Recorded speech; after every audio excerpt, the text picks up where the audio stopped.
Polda Bali menangkap seorang pria bernama Supriyadi di Pelabuhan Gilimanuk, Jembrana pada Selasa tanggal 12 November tahun 2024. Lantaran pria asal Jember, Jawa Timur itu mengirim ribuan kilo ikan laut dan belut sawah secara ilegal. Diduga ikan laut dalam jumlah banyak itu hendak dijual di Bali namun tanpa melewati prosedur yang benar. Perbuatan tersebut bahkan dinilai dapat mengancam kesehatan masyarakat jika ikan berhasil diedarkan.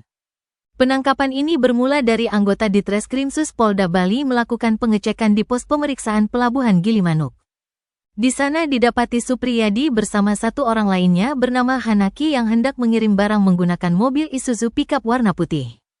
Ditemukan juga satu lembar struk pembelian tiket penyeberangan kapal dari Ketapang, Gilimanuk.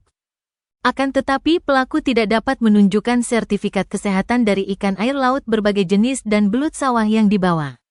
Maka dari itu Supriyadi diamankan oleh Ditreskrimsus Polda Bali untuk diperiksa lebih lanjut.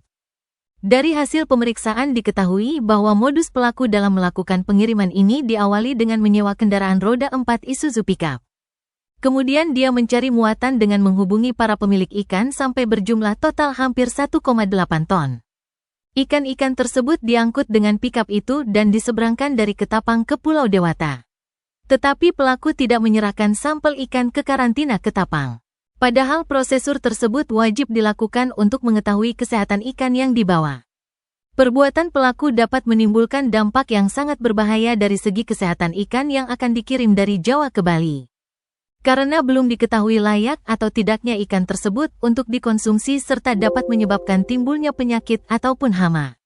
Atas aksinya itu, Supriyadi terancam dipidana dengan pidana penjara paling lama 2 tahun dan pidana denda paling banyak 2 miliar.